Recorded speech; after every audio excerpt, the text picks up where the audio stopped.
Hello, my dear friends, and today we are going to start the next lecture of basic electrical engineering. And today we are going to talk about our rotating electrical machine, and this is going to be the first lecture of rotating electrical machine. So we are going to talk about induction motor. So this is today's lecture content. We are going to talk about rotating magnetic field. What is rotating magnetic field? This is a very important concept, and that's why I have given the full lecture to this. And then we will implement this rotating magnetic field to three-phase induction motor, understanding the principle of three-phase induction motor. So let's get started. Rotating magnetic field. Exactly, this is a very important concept regarding the rotating electrical machine. And we all need to understand that exactly how we can visualize this type of rotation of magnetic field. So to start with, I will take a simple magnet.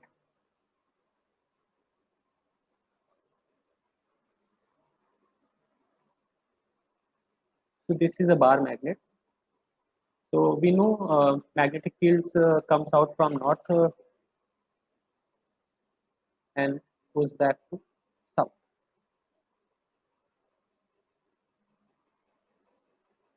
So this axis is called magnetic axis,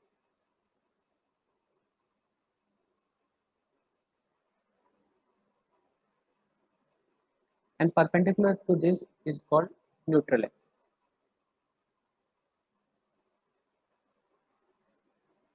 In neutral axis direction, the magnetic field is zero, and in magnetic axis direction, the magnetic field is oriented. Now let us view the second type of magnet which we use, and that is an electromagnet. We take an magnetic core, maybe iron, ferromagnetic material, and then what we do, we inject some current into this, and by Fleming's right hand rule, a magnetic field is created. So this is behaving as a the upper part is behaving as a north pole, and the lower part is behaving as a south pole. Now the beauty of using an electromagnet is that we can reverse the current. So the polarity of this magnetic field can be changed. North can be made south, and south can be made north.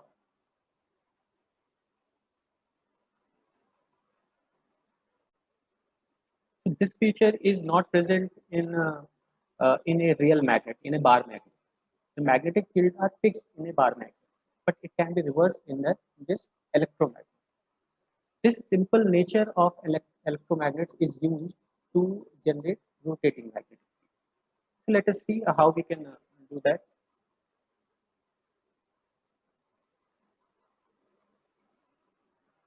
Okay, let us have this arrangement. Now I will not show the core side.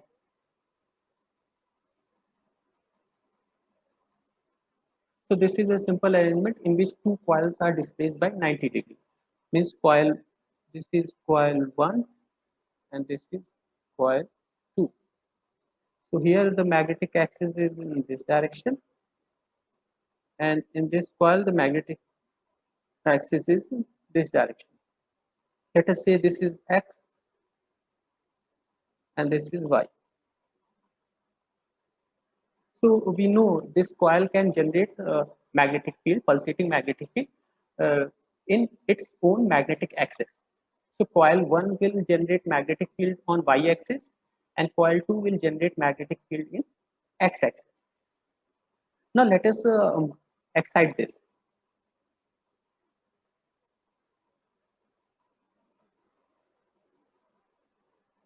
And this is not simple excitation. These are two AC sources which are displaced by 90 degrees. So let us visualize that also. Displacing 90 degree, it means if in coil 1, this is the current profile, then in coil 2 it will be displaced by 90 degree.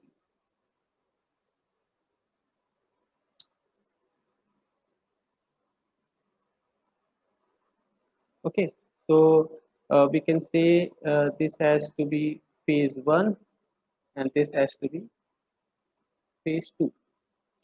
So this is phase 1 and this is phase 2. Now just see what is happening. When in phase 1 the current is 0, then in phase 2 the current is negative maximum. When in phase 1 it is current is positive maximum, then in phase 2 the current is 0. Now let us see this thing. So let us uh, just analyze this on 4 points.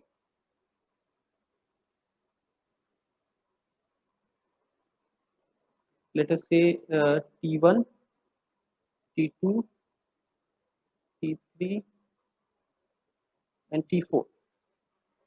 So T1 at T1 0, phase 1 is not generating any magnetic field, so it will be 0, and phase 2 is generating in minus, the current is negative minus. So let us say it is generating a magnetic field in x minus x direction.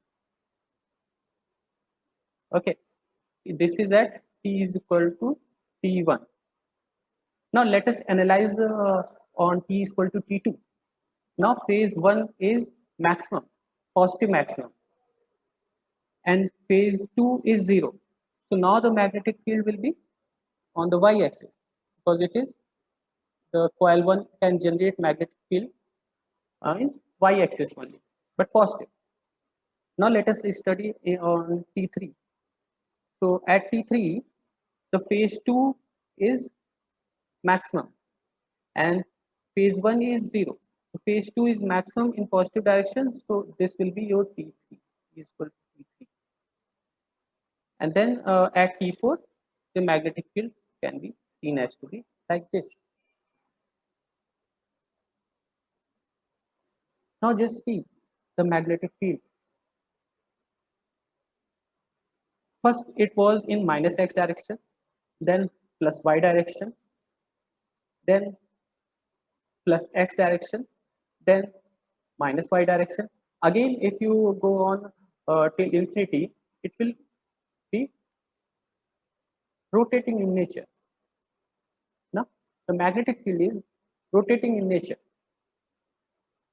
So this is called rotating magnet.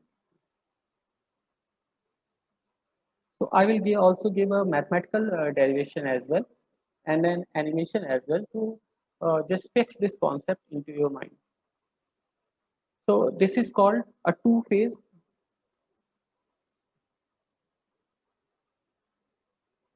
So this is called a two-phase supply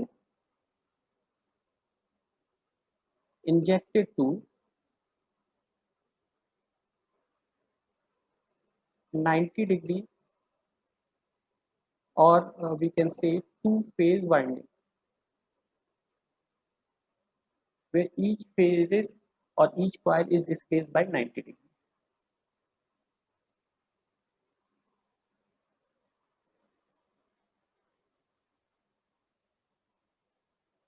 Similarly, in a three-phase supply, what we do, we uh, give a three-phase supply to this three coils that are arranged at 120 degrees. Let me just give you a view. So this is phase 1, then comes phase 2, and then comes phase 3. Phase 1, phase 2. These are winding phases. Okay, in this we will supply excitation, AC excitation,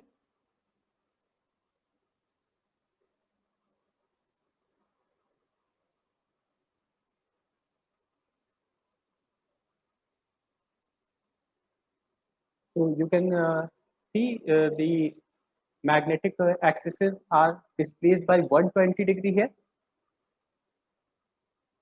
and the three phases are displaced by 120 degree with each other. So if this is phase 1, so phase 2 will come something like here, and phase 3 will be a little more displaced. Okay.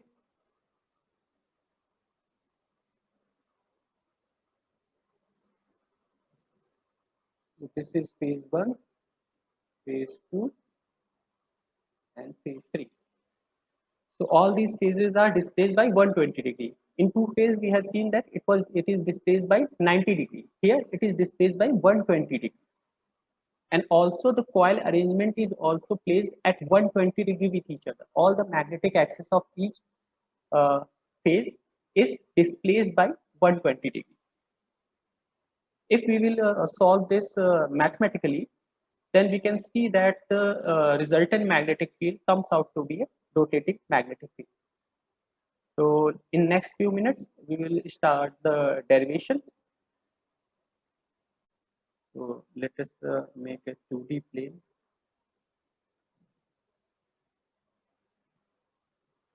So this is our 2D plane. This is our x-axis. This is our y-axis. And let us say that the first coil is placed on this axis. Okay, let us say this is at 5 angle. Now the second winding will be 120 degree space displaced.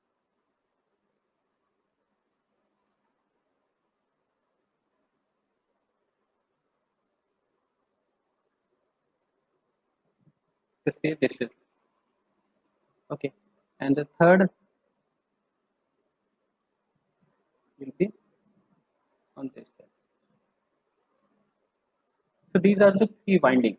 Let us say this is phase A, this is phase B, and this is phase C.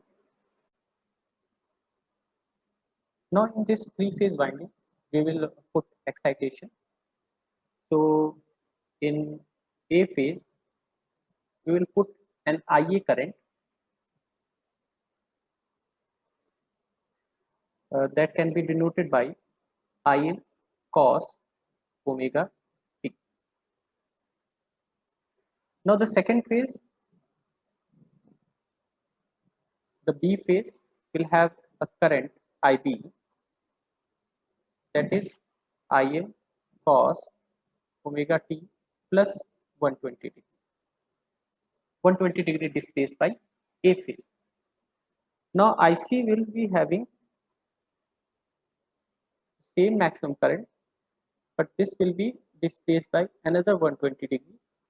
So it will be 240 degree displaced by IA current. Now, because we are exciting these these phases, so they will be having a magnetic potential. They will be behaving like a magnet, and their magnetic axis will be like this. A axis magnetic field will be uh, at phi angle with x axis. So I have denoted that FA, and this will be FB, and this will be FC.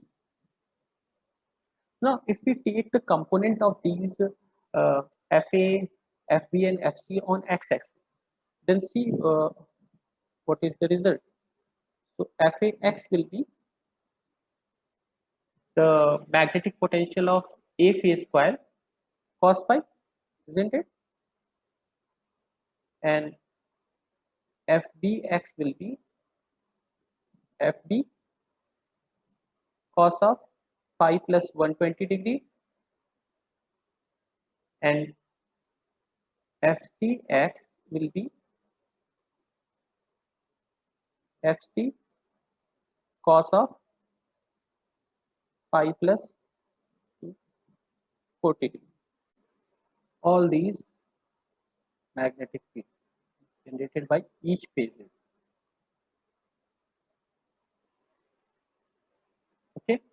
this will be x component. So as we have derived for fax, fax is fa cos of phi. And what is fa then? This is the magnetic potential of coil A, the magnetic field generating capacity of coil A, which will depend upon the number of turns of the coil and the current injected into that phase. So to understand all this, if you are not getting what is MMF, uh, what is number of turns, what is current, then you should go and watch the magnetic circuit lectures by me. So Na is the number of turns of the coil, and Ia is the current injected into that. So let us take the current equation as well. So current is Im cos of omega t. Okay, so we will write this as to be Fm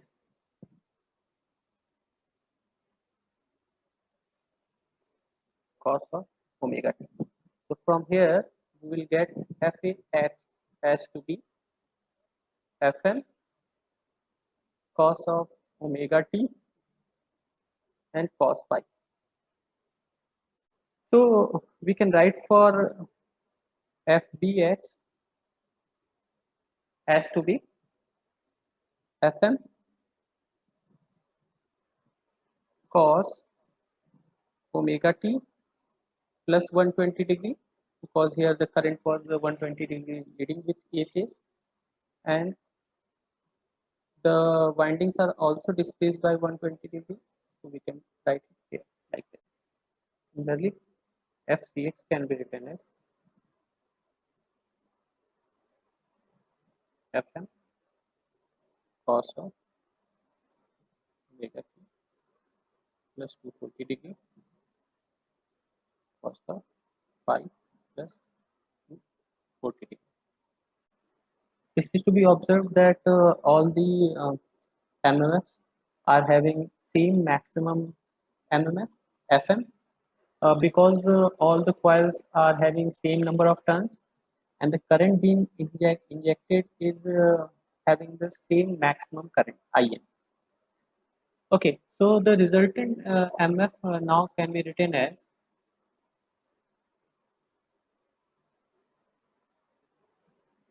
F resultant, that will be Fm cos omega t cos of cos phi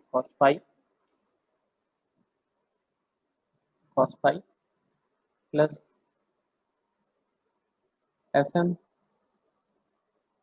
cos omega t plus 120 degree cos phi plus 120 degree plus Fm cos omega t plus 240 degree cos phi plus 240. Now we will reduce this expression. So I will fast forward this video from here, so you can just see.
Now this is the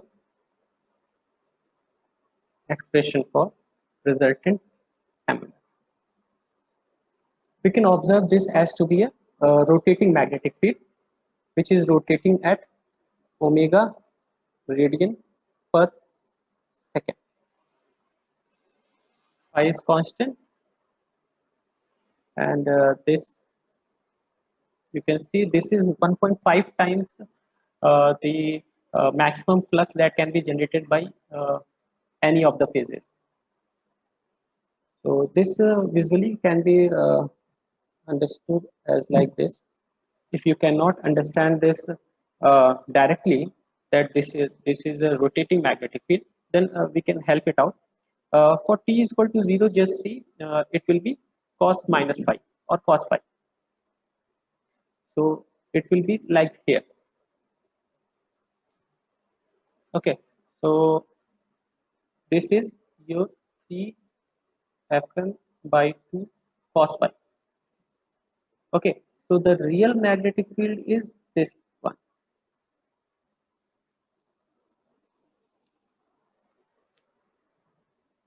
So this is T Fm by 2. So this is the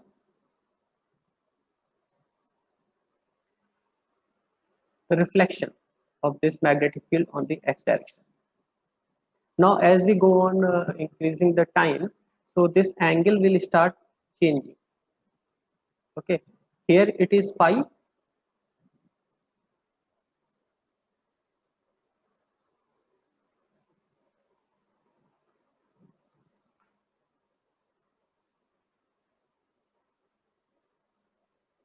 Here it is phi, and when the time increases, the omega t will increase. So uh, the our main vector 3 Fm by 2 will start shifting in anti-clockwise direction. So it is a rotating magnetic field. So this expression is very important, and you need to learn this. Now I will show an animation in which all the three phases uh, are pulsating on its own axis, and we can see the resultant MF to be rotating in nature. So here we can see the magnetic field is pulsating on its axis, one of the phases.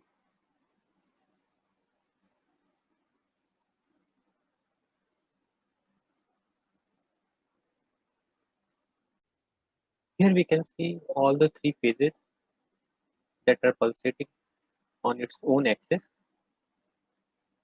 You can observe here that the phases are the magnetic fields are not reaching to its maximum at the same time, because they are lagging by each other with 120-degree angle. So this is how it looks when all the three phases pulsate. Now in this animation, we can see the purple line as to be the resultant magnetic field, which is visible to be rotating in nature, and this is just the summation of all the three pulsating magnetic fields.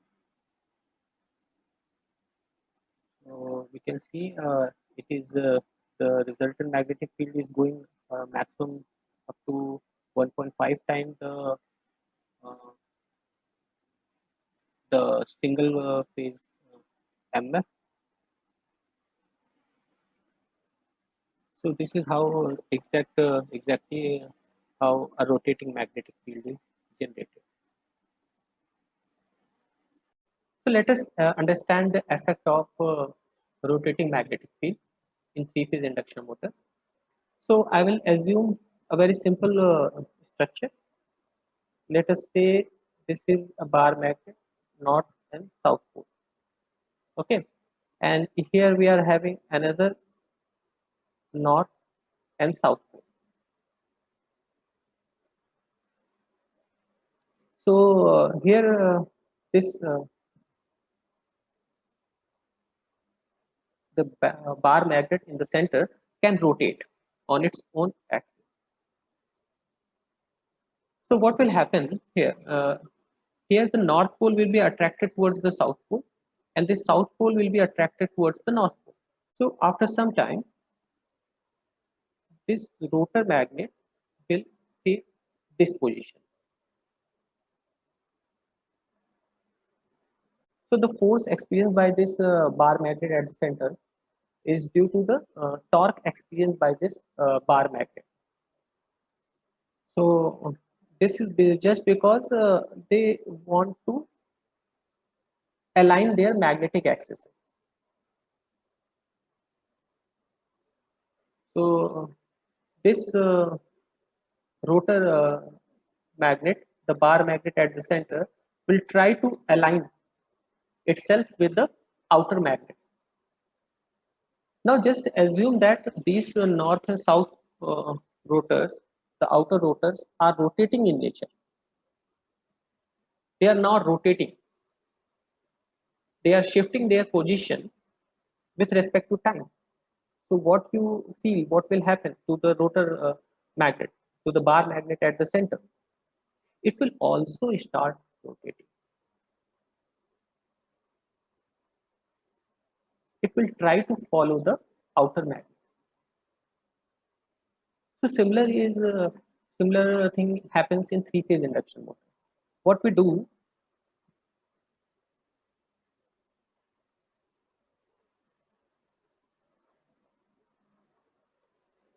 we take a fixed ferromagnetic material.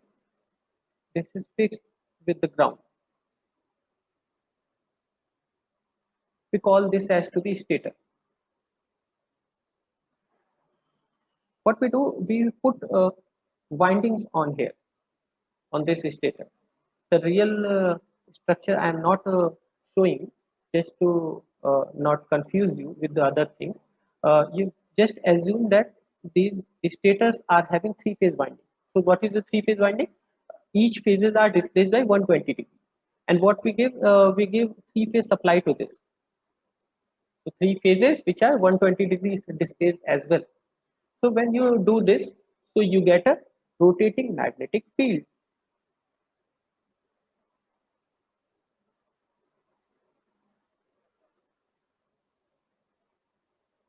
With time, this F will change its direction. Now, if we have now a rotor which is also having a polarity, magnetic polarity. Let us say this is Fs, the magnetic field MF generated by the stator, and this is the magnetic MF generated by the rotor. So if Fs is rotating, so Fr must follow Fs. So in turn, a torque is experienced by this rotor, and the rotor starts rotating. This is a simple concept which was implemented by Tesla. So Edison used the DC supply, and he used the DC machine. So while studying our DC motor, you will see what he did and what innovation Tesla brought. By just by studying this, you will not be able to appreciate the innovation brought by Tesla. So this is it from today's lecture. The main objective of today's lecture was to just make you familiar with rotating magnetic field. And I devoted the whole lecture to this concept just because it is so important regarding rotating electrical machines. And this rotating magnetic field, you you got a basic understanding, mathematical derivation, and animation as well. And then we implemented the concept in a three-phase induction motor. And the basic principle of three-phase induction motor, or the basic torque that is experienced by the rotor, must be very well be clear to you all. And if not, then we are going to talk about it in the next lecture in a bit more detail, so that you are more comfortable with this concept. So thank you for today attending this lecture, and just like and subscribe the videos of our Tech Faculties channel. Your likes and subscription uh, makes us more happy, and it is more enjoyable to just move forward with more lectures. So thank you for attending the lecture.